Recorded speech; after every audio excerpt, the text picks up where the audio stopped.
Bom dia, tudo bem por aí? Passando aqui para conversar sobre a peça que eu tinha falado lá atrás, que eu ia fazer na sua casa faz um tempo. Finalmente chegou a hora de marcar. Bom dia, tia, tudo bem por aí? Passando aqui para finalmente marcar o dia que eu vou fazer a peça aí na sua casa. Chegou. Seguinte, ocuparemos vossa residência, eu e a Ana, que é a cinegrafista, vai filmar todo o acontecimento, por aí no máximo 1h30. Essa que tá vindo aí é a Ana. Ó, valeu, bom dia. E a gente não tem nada que E se aí, montar nem galera? desmontar, e não precisa também de nenhuma reorganização da casa. Bom, está ok, né, Ana? Tá ok. E, bom, é isso. A gente só precisa realmente dessa janela de tempo aí, de vossa presença para assistir à apresentação. Bom, acho que eu posso explicar, né, que a ideia é que eu faça a peça para a pessoa que mora na casa. Mas teve um pequeno contratempo de agendas e a pessoa que mora nessa casa não tá, ela tá viajando. Quem tá aí é que é a pessoa que trabalha na casa, que tá segurando os cachorros agora pra gente entrar. E aí eu vou ver se ela topa assistir. Se ela topar, eu vou fazer pra ela, senão a gente vai descobrir o que vai acontecer.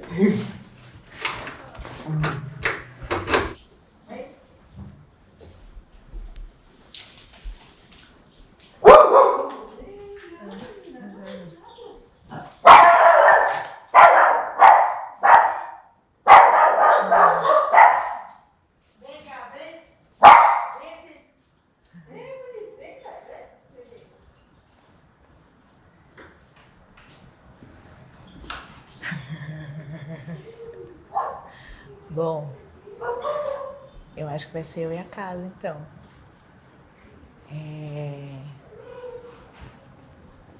Tá. Então, antes da gente começar, eu vou te explicar. Este objeto que eu trouxe aqui. Essa aqui, tia, é a Angela Davis. Certo. Esse pôster da Angela Davis, ele fica pendurado assim na parede do meu quarto, na frente da minha cama. É a primeira coisa que eu vejo quando eu acordo. Todo dia. Já acorda dando um susto. E como que esse pôster, né, entrou na minha vida? Eu tava lá na festa do livro da USP, que é um evento que tem na USP lá todo ano. Vem as editoras, montam as bancas lá no campus e vendem os livros com desconto, né? Todo ano lá na universidade. E aí, no stand da editora que publica os livros da Angela Davis no Brasil, eles estavam dando esse pôster. Estavam dando mesmo, você não precisava nem comprar o livro. E eu achei o máximo, porque eu adoro coisas grátis. Quem não gosta, né? Gastar, né? Tá bom. E eu também gosto muito de coisas que dê pra pendurar assim nas paredes, porque eu fico com a sensação que, sei lá, o cômodo é mais meu, assim, a casa, né? Aí eu peguei 2 posters desse daqui. Por que eu peguei 2? Porque eu fiquei com medo de pegar um pôster só e eu deixar o pôster cair, rasgar, sujar, molhar, bater um vento, sair voando o pôster, alguém roubar meu pôster. E eu ficar sem o pôster grátis da Angela Davis. Aí eu peguei os 2 posters e eu comprei este item. A autobiografia da mulher. Maravilhosa. Da Angela. Maravilhosa. Aí saí lá da festa do livro e fui pra gráfica da universidade porque eu precisava imprimir a primeira versão do texto que eu vou fazer pra você hoje, que na época se chamava Mas Quem é Angela Davis? Aí você imagina que eu tava lá na fila da gráfica com 2 posters da Angela Davis. Um livro. O livro da Angela Davis e um impresso escrito bem grande. Mas quem é Angela Davis? Parecendo a própria presidenta do fã-clube da Angela Davis no Brasil. E por que não? Pode ser isso também. Seria, né? E tinha uma menina do meu lado, assim, na fila, que eu percebi que ela tava olhando pro pôster. Aí olhou pro outro pôster, aí olhou pra mim, olhou pro livro, olhou pro impresso, aí olhou assim pra mim de novo. E falou como quem fala pra uma irmã. Ela é incrível, né? Aí eu virei pra ela e eu respondi. Esse livro a Angela escreveu quando ela tinha 28 anos, que é 2 anos a mais do que eu tenho hoje. E mas uma parte do que ela descreve aqui no livro, a perseguição política que a Angela sofreu, a formação dela na Alemanha, na França, a filiação dela ao Partido Comunista, tudo que ela fez lá com as Panteras Negras, a prisão dela mesmo foi quando ela tinha mais ou menos a minha idade. Ela diz aqui no prefácio do livro que ela resistiu muito a escrever uma autobiografia porque ela achava arrogante uma pessoa de 28 anos querer publicar a história da própria vida. Eu entendo essa perspectiva dela, por um lado, mas eu também acho que às vezes a gente vive coisas assim que duram minutos, mas que são intensas o bastante para você escrever uma bíblia sobre. E tem uma passagem do livro, quando ela está escrevendo a infância dela, que eu acho que é um desses momentos que eu gosto bastante, que ela diz assim: nada no mundo me irritava mais do que a inação, a recusa ou a incapacidade de fazer algo, de dizer algo quando algo precisava ser feito ou dito, eram insuportáveis. Eu lembro de uma vez, eu tinha 7, 8 anos, quando a gente foi pro interior, eu e minha família, e lá na casa que a gente ficou, tinha um cachorro correndo no quintal, aí depois apareceu um outro cachorro, se juntou a ele, ficaram os dois ali correndo, e de repente um cachorro pegou o pescoço do outro. Saliva voava, sangue jorrava das feridas, e a gente ficou olhando, parado. Parecia que a gente ia passar o dia inteiro ali assistindo a luta estúpida e inútil de dois cachorros que arrancavam os olhos e as entranhas um do outro. E eu não consegui segurar, eu corri para tentar separar os cachorros. Eu só fui ter a dimensão do perigo na hora que os adultos me agarraram e me puxaram para longe dali. Mas aí também já não fazia diferença. A briga tinha acabado.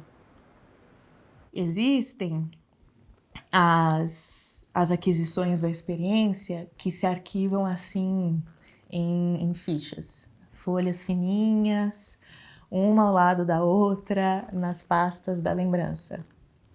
Mas tem também as que vão virando objetos cortantes na minha mão. É mentira que conhecimento não ocupa espaço dentro.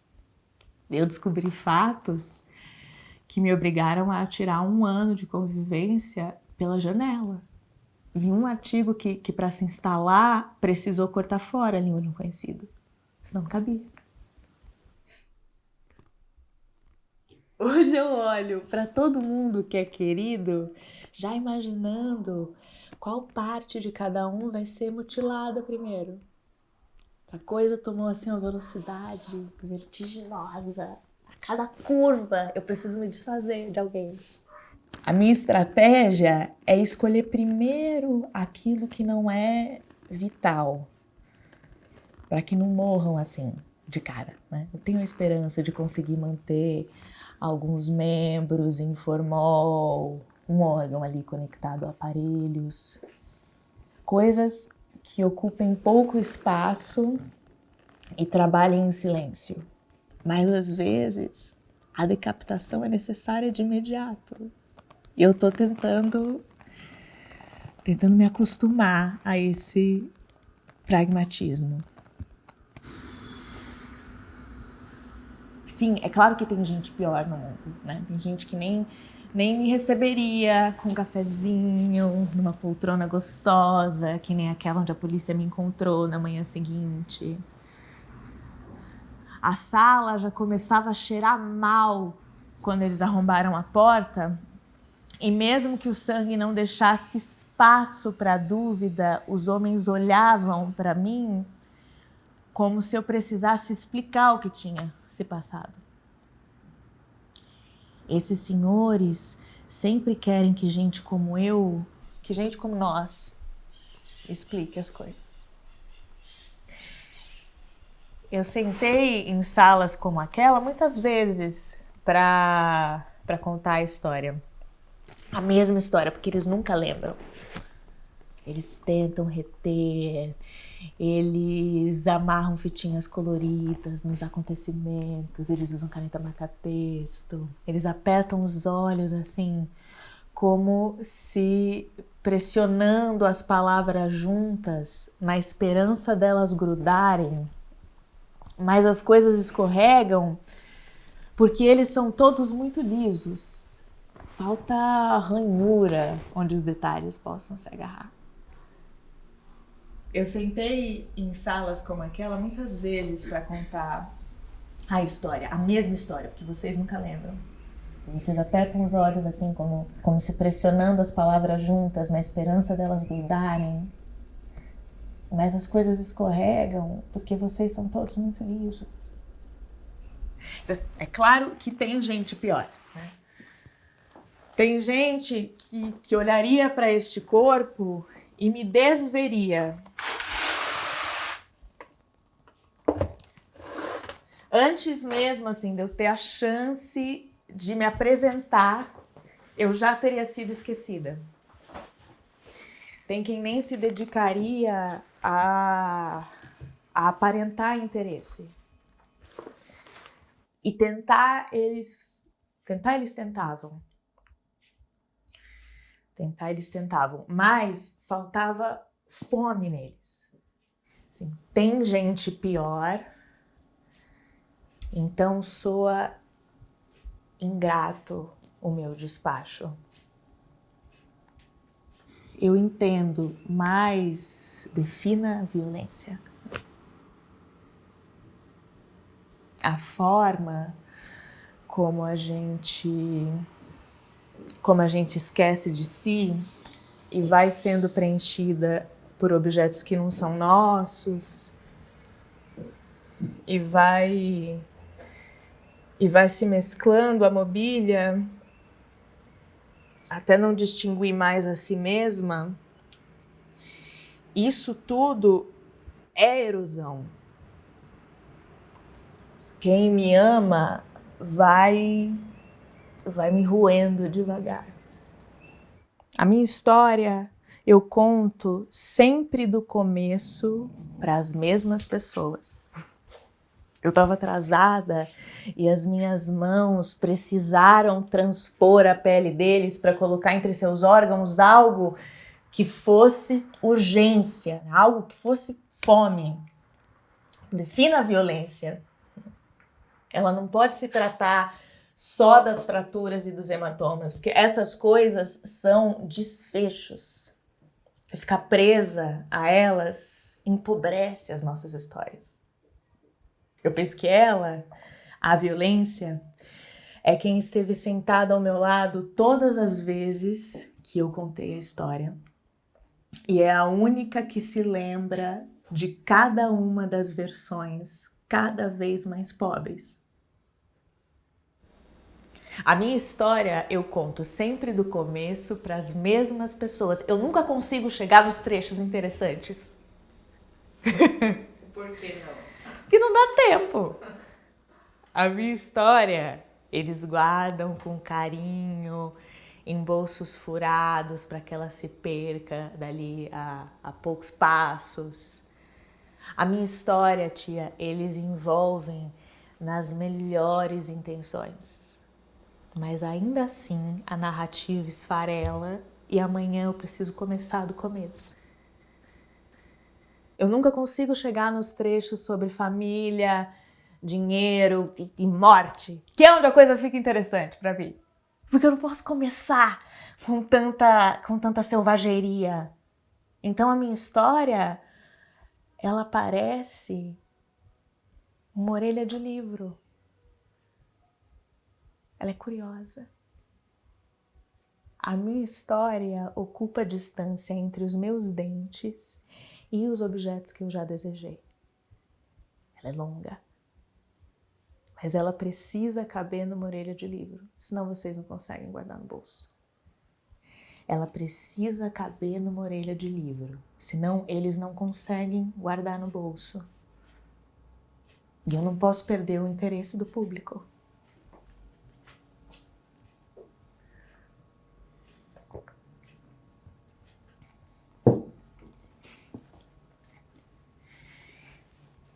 Os olhos e os ouvidos deles já estavam perdidos para mim. Entre seus órgãos, suas mães implantaram cuidadosamente as melhores intenções. Por isso a gente não ia se entender facilmente, né? Tem trechos da minha história que eu teria que contar me chocando contra eles, porque tem coisas que são físicas. São pele e nervos. Eu não posso contar o hálito próximo demais do meu rosto às 6 da tarde. Eu não posso contar a textura dos tecidos sintéticos embrulhando corpos. Corpos demais às 6 da tarde. Esse ar venenoso que eu engulo debaixo da terra, o sopro das mortes que estão comendo corpos com regularidade de crediário. Eu não posso contar. Não atravessaria os poros deles. Tem coisas que só fazem sentido no diálogo entre as mãos e a garganta.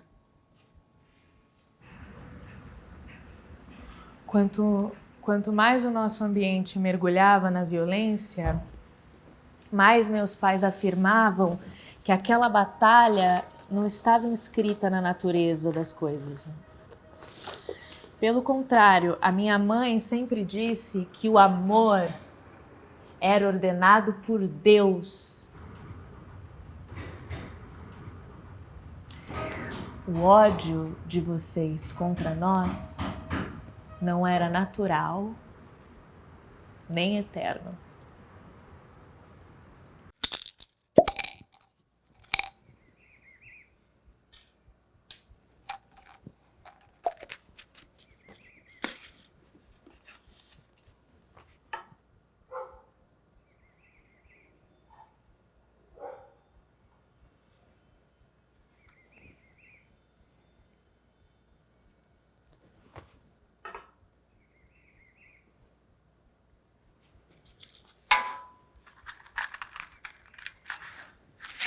Eu criei o hábito de recitar o endereço de casa.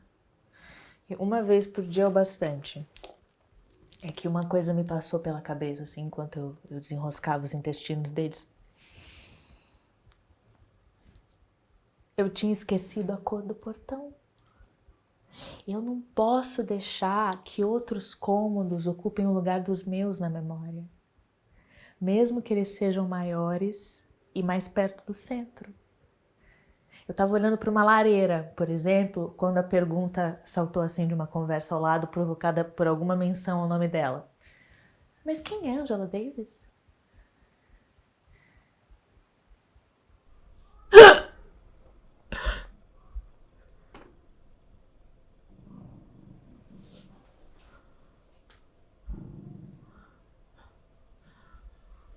Foi bom eu ter sido alvejada nesse momento, porque acostumar-se a uma lareira não pode ser um caminho sem volta. Uma lareira é intenso bastante para apagar completamente o teu endereço da memória. Eu preciso ir no banheiro rapidinho. Onde que ele é?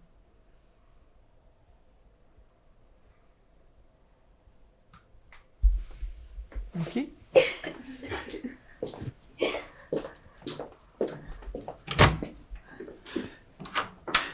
Você me ouve daqui, tia? Sim.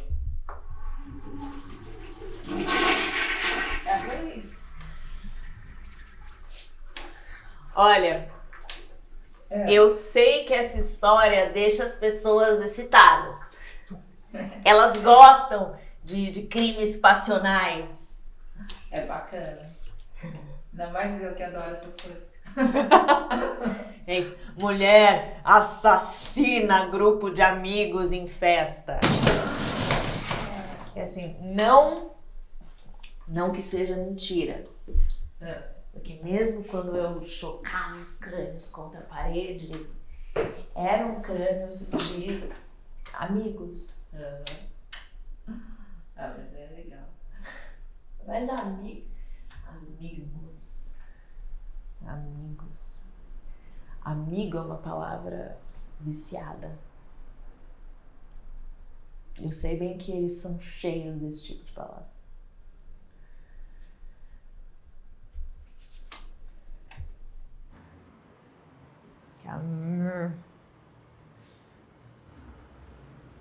Amigos, mas amigo é uma palavra viciada. Não. Eu sei bem que vocês são cheios desse tipo de palavra.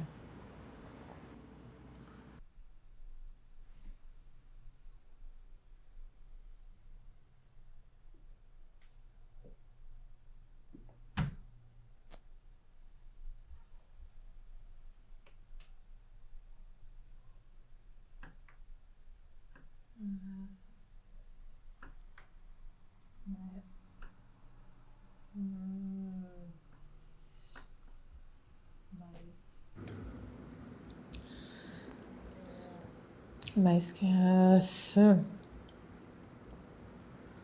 Mas quem é Angela Davis? Mas quem é Angela Davis? Era uma pergunta tão especial. Como o rompimento de um ímã. Era irrevogável também. Como o rompimento de um ímã.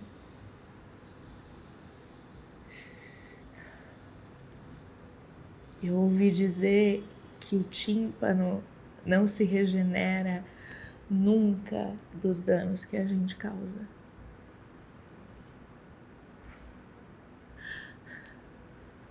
Era tão especial que eu tive que segurar aquele rosto entre as minhas mãos, tocá-lo e assim tocar a pergunta que ele expelia. Sentir o peso dela, ver se ela tinha pulso, se era fria ou quente. Era um rosto belíssimo, doce, amigo. Eu conheci ele bem. E ele figurava em tantas fotos junto ao meu. No topo de um organismo vistoso, hidratado, apto. Um rosto leitor, apreciador de boa música, capaz de se emocionar com o noticiário. Iluminado por aquela dúvida, cada traço fino e simétrico era revelador da sabedoria da natureza ou da benevolência de Deus. Um animal qualificado a sentir-se confortável em todos os edifícios e por isso pouco inclinado ao vandalismo. Um anjo! E eu soube que precisava interrompê-lo. Eu fui confrontada com a brutalidade desses dentes que falam com você agora. Eu quis ser burra como aquele rosto.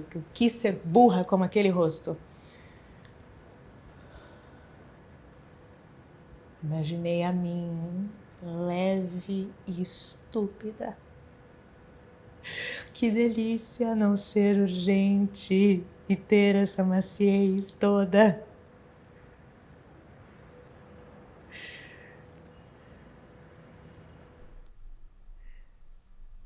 Enfermeiras aplicando injeções em crianças devem entender o que eu estou dizendo.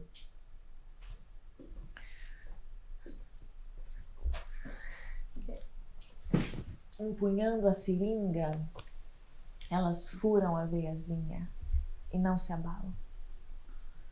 Apesar das súplicas dos pequenos, como se fossem ser degolados por uma agulha, das lágrimas, que são tudo que se tem com 5 anos,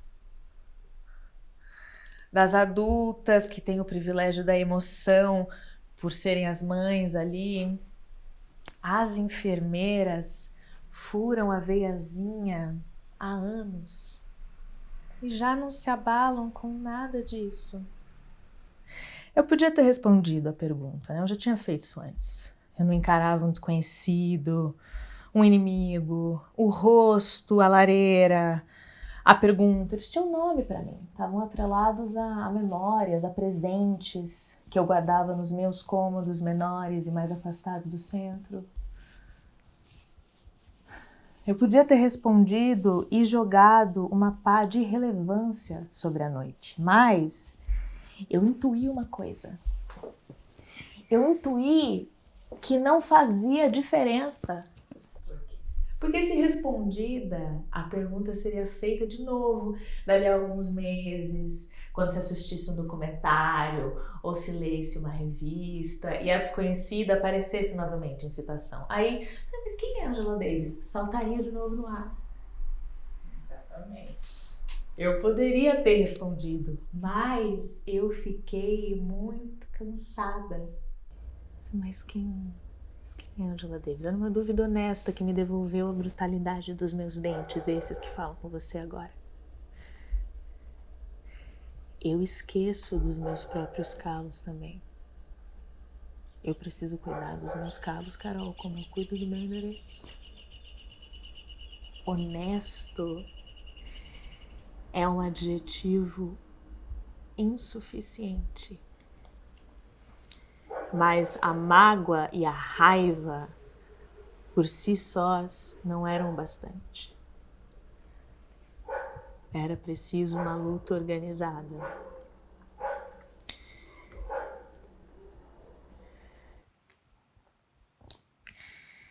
O que resta a uma moça viva que já não se abala com nada disso? É preciso rasgar as veiazinhas dessas crianças e deixar a vida correr diante dos seus olhos. As lágrimas cessam eventualmente. E aí a gente pode trabalhar em paz. Honesto é um adjetivo obsoleto que não consegue preencher o espaço entre nenhum dos meus órgãos. Tia, tem vassoura aqui? Sim, por favor. Essa aqui? Obrigada. Talvez precise depois.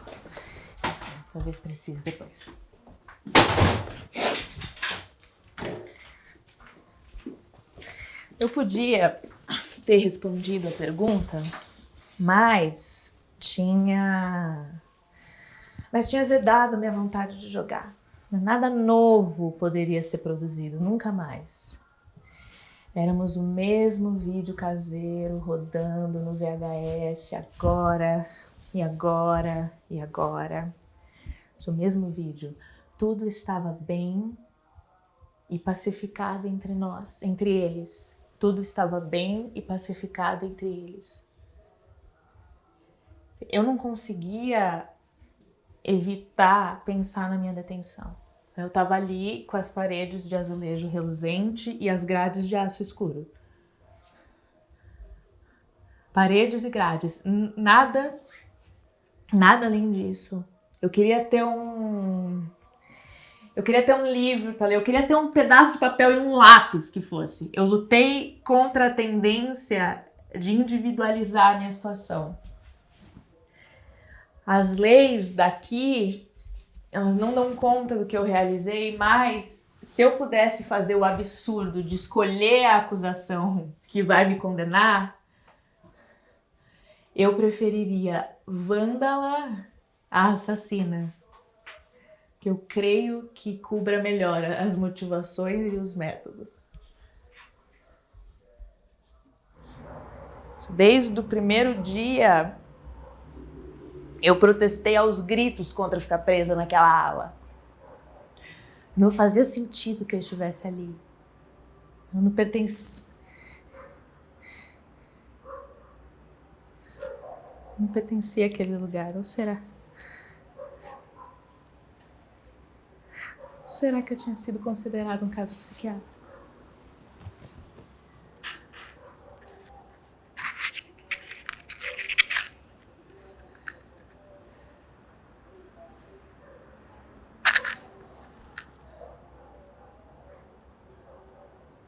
A princípio,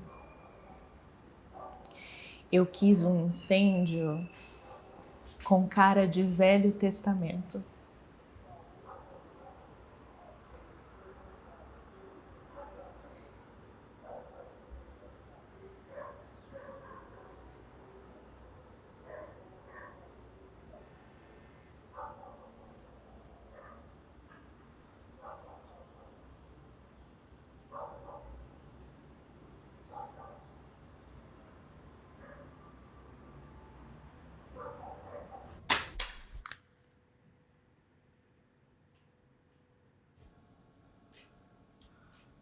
O fogo abraça a gente com uma violência não coreografada.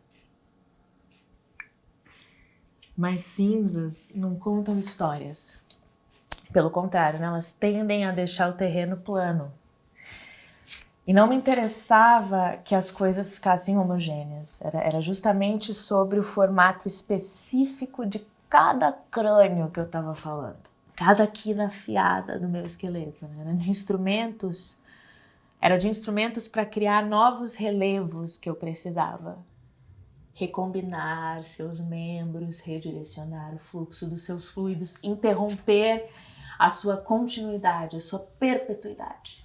E fazer isso de um jeito artesanal, rasgar com as mãos. E que elas tocassem cada parte interna, agora exposta, e conversassem com aqueles tecidos. Eu comecei afundando os olhos do rosto que eu tinha em mãos. Eu tracei o caminho mais rápido até o cérebro numa tentativa de agarrar as sinapses. Imprimi com a pressão dos dedos essas coisas que são pele e nervos e que eu não seria capaz de contar por estar sempre começando do começo, enjaulada no começo. Imprimir ali palavras sobre família, dinheiro e morte, ainda que seja para eu me fazer entender nos últimos pulsos daquele sistema. Tem coisas que para que entrem na cabeça é preciso amputar um afeto. Tem coisas que para que entrem na cabeça é preciso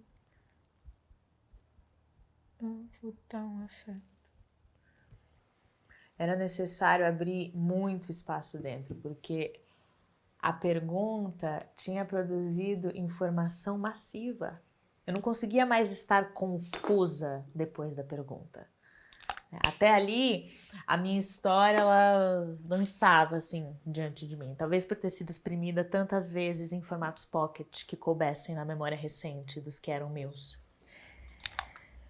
A minha história, ela serpenteava ligeiramente. Era como se as minhas fotos fossem aqueles cartões holográficos. Se inclinadas para um lado, elas revelavam um quadro bem definido, um desenho inegável. Mas eu podia inclinar num outro ângulo e fazer alguns traços sumirem. A imagem modificada fazia desver. A tecnologia avançada conseguir desver-se. A pergunta, porém, fez cada traço do meu rosto queimar como algo marcado a ferro. O meu rosto, que não tem tanto a ver com o que se entende por benevolência de Deus. E esse discernimento das fronteiras da minha pele precisaria amputar muita coisa para caber dentro.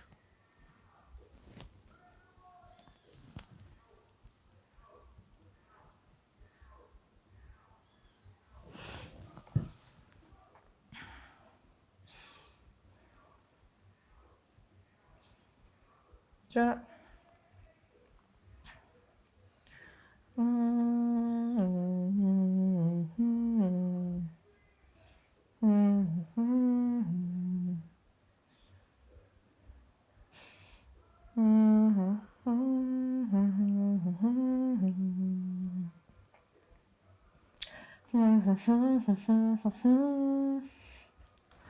Mundo quase mudo. E no entanto, num segundo, esse livro veio à mão. Eu já senti saudade, eu já fiz muita coisa errada.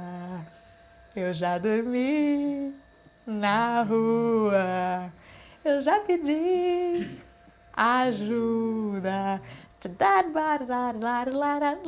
Mas lendo atingiu o bom senso. Mas lendo atingiu o bom senso, a imunização racional.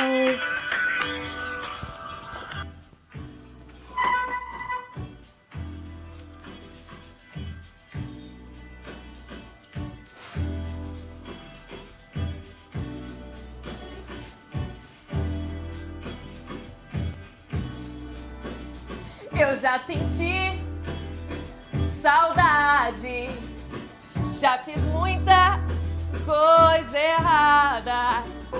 Eu já dormi na rua, já pedi ajuda. Mas lendo atingi o bom senso. Mas lendo atingi o bom senso, a imunização racional.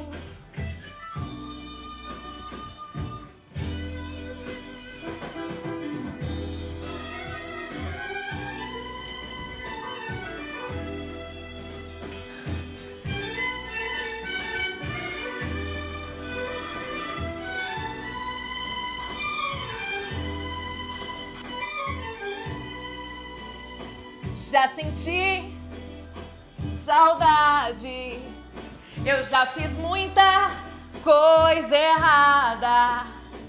Já dormi na rua, já pedi ajuda. Mas lendo atingi o bom senso. Mas lendo atingi o bom senso, a imunização racional.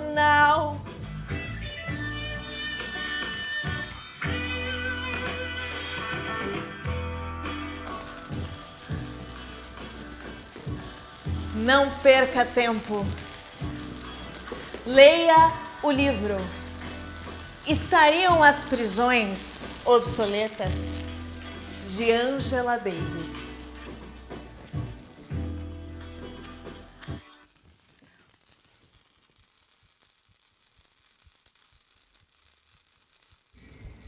Hollywood mentiu sobre o corpo humano.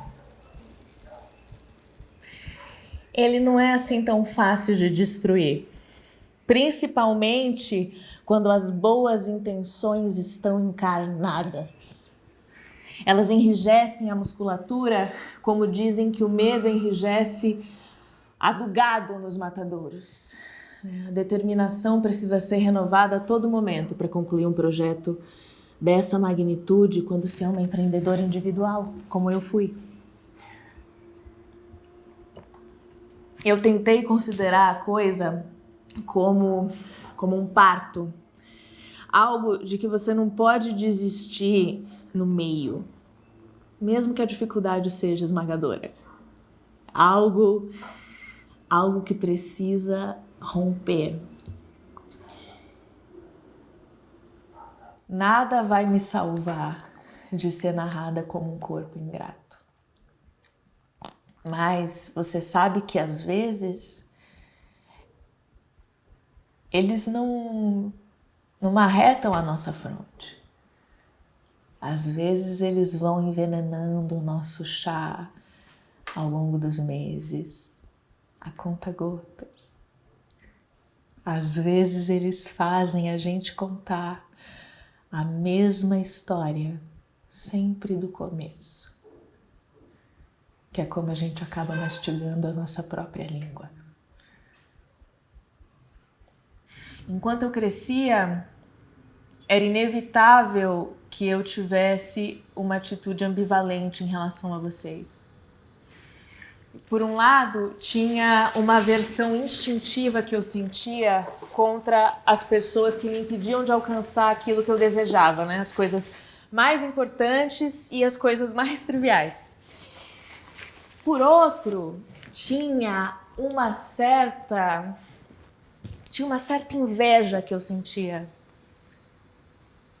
porque eu sabia que vocês tinham acesso às coisas que eu desejava. Eu não conseguia evitar sentir uma certa inveja.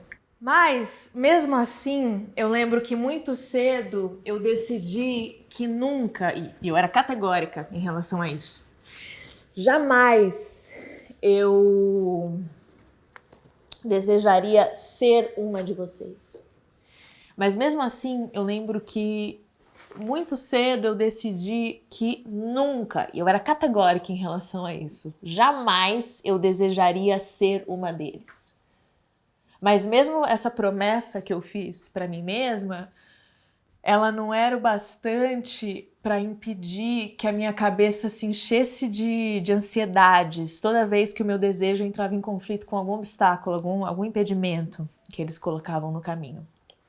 Então, para que o meu desejo não entrasse em conflito com a minha convicção, eu inventei uma espécie de uma fantasia infantil. Era assim, eu imaginava que eu vestia um rosto como o rosto deles, e aí eu ia no cinema, eu ia no shopping, eu ia no parque, eu ia na pracinha, eu ia na igreja, eu ia para a biblioteca, onde eu queria ir. E aí depois que eu tivesse vivido essa atividade, eu fazia uma aparição grandiosa no meio deles, dramática. Eu arrancava o rosto falso, eu ria loucamente e eu dizia que eles eram todos os idiotas. E aí, anos mais tarde, já adolescente, eu lembrei dessa fantasia e eu decidi, de certo modo, concretizar. Estava andando lá no centro da cidade com a minha irmã e aí eu propus um plano para ela. Eu propus que a gente fingisse ser estrangeiras, falando em francês. Aí a gente entraria numa loja de sapato lá e com um sotaque bem carregado, a gente pediria para experimentar um par de sapatos qualquer. Quando as vendedoras viram duas moças com os nossos rostos falando uma língua estrangeira, elas correram para nos atender. O fascínio delas pelo exótico foi o bastante para apagar completamente, mesmo que por um período curto de tempo, o desdém que vocês habitualmente têm por pessoas como eu. O fascínio delas com o exótico anulou completamente, mesmo que por um período curto de tempo, o desdém que elas habitualmente têm por pessoas como nós.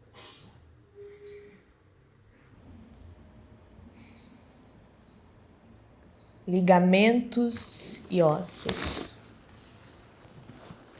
As texturas dos tecidos são muito diferentes entre si e avivam o interesse pelo toque. Foi um dos mecanismos que eu encontrei para manter o ânimo até o fim. Estômago e cordas vocais. Não é sobre vingança, nem sobre um desejo de eliminação. Eu tinha que contar. E a história não levantava voo de jeito nenhum. As palavras estavam assombradas. Artérias e pulmões. Eu tenho que tomar muito cuidado para não ficar opaca. Cuidado com a localização precisa de cada calo que eu tenho no corpo. Externo e rins. Fantasmas capturam as minhas histórias assim que eu lanço elas no ar e vão entortando as sílabas. Eu rompi a vesícula de um deles e o cheiro da bile me lembrou que eu não sabia mais a cor do portão. Os registros que inventaram para nós vão eles mesmos nos sumindo. O nosso idioma dá vazão a um montante limitado de vida. Talvez a minha história eu contasse sempre do começo, porque furtava um vocabulário de avançar. Eu tenho sentido o que não se diz em português, porque se eu tentar, a língua quebra. Eu não sei falar sobre família e dinheiro. E sobre morte, eu só sei dançar. Tem coisas que são pele e nervos, eu ainda não posso contar. Por isso eu peço para que se defina a violência. Essa palavra que está viciada e que vai ser usada contra mim no tribunal. Mas quem é Angela? Mas quem é Angela Davis? Mas quem é Angela Davis? É mentira que conhecimento não ocupa espaço dentro. Eu, ultimamente, só tenho entendido coisas que me fazem esquecer números de telefone e datas de aniversário.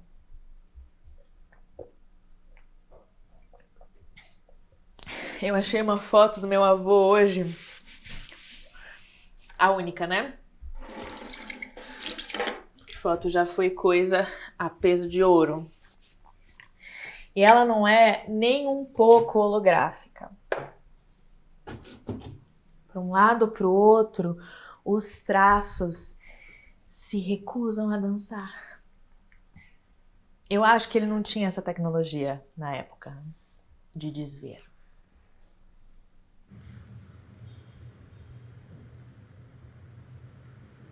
E eu já não lembro o nome de ninguém que passou o último Réveillon comigo.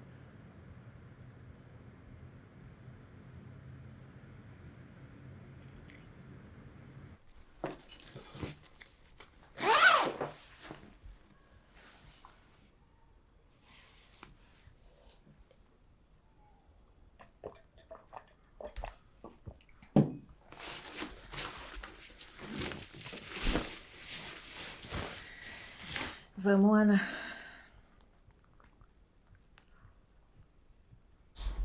Acabou? Acabou.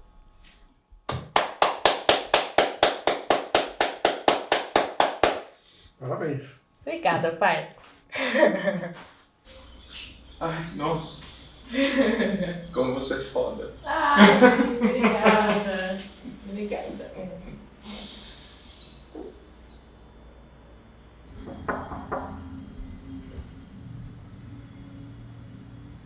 A gente já terminou aqui.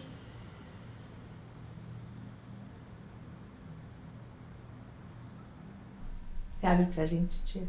Ah. Embora eu esteja com um pouco de medo de você agora.